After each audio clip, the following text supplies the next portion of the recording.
Also, wie wir uns getroffen haben, ist eine tolle Fügung. Ihr Freund hatte mir vor einigen Wochen schon berichtet, dass er Besuch erwartet von zwei Bekannten, zwei Freunden, die auf dem Weg nach Mekka sind. Und da wir uns über das Thema Pilgern unterhalten haben, habe ich spontan gesagt, wenn die nach Trier kommen, dann wäre es ja schön, wenn wir uns mal begegnen. Und wie der liebe Gott wollte, haben wir uns dann tatsächlich in dem Moment getroffen, als sie gerade in Trier ankamen, auf dem Domfreihof. Und das habe ich als irgendwie eine Fügung empfunden. Und ja, jetzt sind wir jetzt hier zusammen in meinem Büro. Ich bin hier im Generalvikariat in Trier in der bischöflichen Behörde für das pastorale Personal verantwortlich und ansonsten bin ich, wie man ja auch an meiner Kleidung sieht, Priester der katholischen Kirche, gerne und froh, und war bis vor einigen Jahren Pfarrer auch gewesen in einer Gemeinde. Aber das ist alles heute gar nicht unser Thema, sondern das Thema ist ja das Pilgern, das es eben nicht nur im Christentum, sondern auch im Islam gibt, aber auch in anderen Religionen, eine Bewegung von Menschen, die auf der Suche nach Gott sind. So will ich das vielleicht mal formulieren. Und ich erzähle vielleicht mal ein bisschen von meinen Pilgererfahrungen.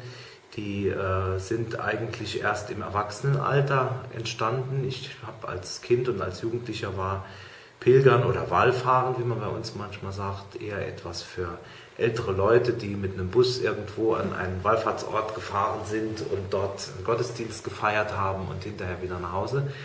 Und als ich Kaplan im Saarland war, also Kaplan ist die erste Zeit, wenn man neu als Seelsorger tätig ist, gab es in der Gemeinde, wo ich war, einen Brauch, dass sie einmal im Jahr mit fast 100 Menschen zusammen zu einem Marienwallfahrtsort hier in der Eifel nach Klausen zu Fuß gepilgert sind, von älteren Menschen über 70 bis zu kleinen Schulkindern, 3 Tage lang. Die Jungen haben vor Ort in Turnhallen oder im Pfarrheim übernachtet, die Älteren wurden abends mit dem Bus nach Hause zurück transportiert und kamen den anderen Morgen wieder. Und über diese Geschichte, was ich mir vorher gar nicht vorgestellt habe, habe ich so Freude daran gefunden, sondern es ist eigentlich schön, aus eigener Kraft einen Weg unter die Füße zu nehmen, der auch dazu noch ein religiöser Weg ist. Ja, das habe ich 3 Jahre lang jedes Jahr so miterlebt und habe mir da in der Zeit eigentlich schon vorgenommen, irgendwann machst du dich selbst mal auf den Weg nach Santiago de Compostela. Hatte damals noch keine Landkarte zur Hand und keine Vorstellung davon, wie weit das von uns hier weg ist. Und erst als dann die Planungen konkreter wurden, habe ich einmal gesehen, dass das ja über 2000 Kilometer sind von Trier aus. Und dadurch bin ich eigentlich aufs Fahrrad gekommen und habe mir also dann ein neues Fahrrad gekauft und mir vorgenommen, eben mit dem Fahrrad nach Santiago zu fahren. Habe das zusammen mit Studenten aus dem Priesterseminar, wo ich einige Jahre gearbeitet habe, dann in 4 Jahresetappen gemacht. Im ersten Jahr bis Chartres in Frankreich, im zweiten Jahr bis etwas südlich von Bordeaux, im dritten Jahr bis nach Burgos in Spanien und dann im letzten Jahr, im 4. Jahr dann eben von Burgos bis nach Santiago. Und dann ist so etwas passiert, was viele Pilger berichten, dann wird man von dem sogenannten Pilgervirus befallen, das heißt, man kommt davon nicht mehr los. Erstens mal von dieser Art der Fortbewegung und natürlich auch Urlaubsgestaltung, denn wenn man berufstätig ist, kann man solche Langzeitprojekte nur im Urlaub machen und spürt dann, jedenfalls ist es mir so gegangen, dass das auch eine wunderbare Ausgleichsform des Urlaubs ist, mit dem Fahrrad unterwegs zu sein, sich wirklich den ganzen Tag körperlich anzustrengen, wenn man sonst das ganze Jahr hauptsächlich am Schreibtisch sitzt oder nur kleine Wege in der Seelsorge zurücklegt zu Fuß, weil das einem den Kopf frei schafft, weil man mit seinem Körper befasst ist, mit seinen Grenzen konfrontiert wird und das Leben sich auf einmal auf einige ganz wenige, aber wesentliche Dinge zusammenballt. Ja, wie erreiche ich das Ziel meines Tages? Wo bekomme ich was zu essen? Wo finde ich einen Platz zum Schlafen? Wie läuft das in der kleinen Gruppe, die da mit mir unterwegs ist? Alles andere, was sonst den Alltag bestimmt, spielt auf einmal gar keine Rolle mehr. Und das ist eine wunderbare Erfahrung. Für mich als Christ kommt eben noch hinzu, dass sich eben mit dieser Art der Fortbewegung auch das religiöse Thema verbindet. Auch da macht man sehr intensive Erfahrungen, auch sehr unplanbare Erfahrungen. Man kann vorher nicht wissen, in welche Kurven des Glaubens man da geschmissen wird. Manchmal ist das wie Achterbahnfahren. Ja. Auf dem Fahrrad kann man nicht sich so viel unterhalten, wie wenn man zu Fuß unterwegs ist, sondern man ist sehr mit sich selbst beschäftigt und dann kommt man automatisch ins Beten, manchmal auch in die Situation des Nicht-Beten-Könnens, dass es einfach nur still um einen rum ist. Und ja, so, das ist auch eine Realität des Pilgerns. Und ganz oft ist es mir schon so gegangen, dass ich erst, als ich schon lang wieder zu Hause war, gemerkt habe, was der liebe Gott mir eigentlich in diesem Jahr auf diesem Weg beibringen wollte, auf diesem Pilgerweg. Und das ist, das ist etwas, das ist auch so ein bisschen Abenteuer im Glauben. Also es ist nicht nur Abenteuer auf dem Weg, so mit Natur und Wetter und Unplanbaren, sondern es ist auch etwas Abenteuer im Glauben.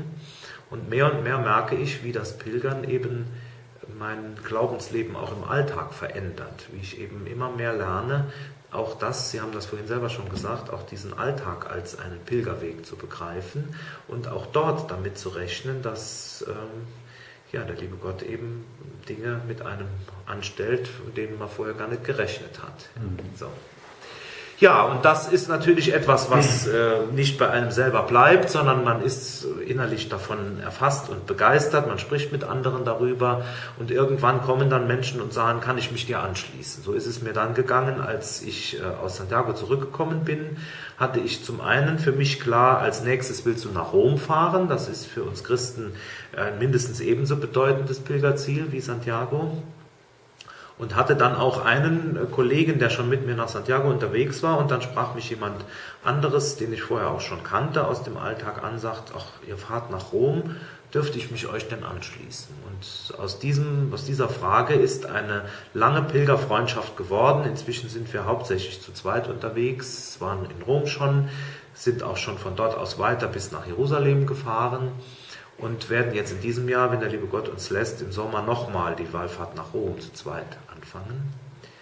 Auch davon habe ich dann wieder anderen Leuten erzählt und als ich dann Pfarrer in meiner Gemeinde hier auf der anderen Seite der Mosel in Erang wurde, habe ich das am Tag meiner Einführung einigen von den größeren Jugendlichen berichtet, die da zu meiner Einführung dabei waren. Und dann sagten die auf einmal zu mir, ja, machen Sie sowas mit uns auch mal? Und dann habe ich gesagt, naja, müsste schon ein bisschen älter sein. Das ist eine Sache, die ist nicht so ganz ohne Risiko.